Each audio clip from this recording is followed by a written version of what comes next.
Another adventure commences. In the car slums of beautiful suburban Baltimore. Today's episode of Kill Your Lawn is brought to you by viewers like you. So much of America looks like this, and there's nothing that's special about it. It's like it was idyllic and pastoral and rural, and now it's just a exurb. So all these rural fields are just waiting for development. Yeah, exactly. You can just tell, like, they're on the chopping block. Spend your life behind the wheel.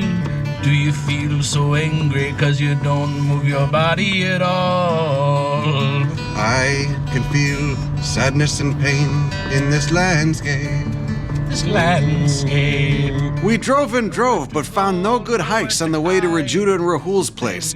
Just more of the same sprawling concrete and strip mall There's comfort in the sameness. There's a soothing peace in the plainness. If you look at nature, you can change this. Go outside, be alive.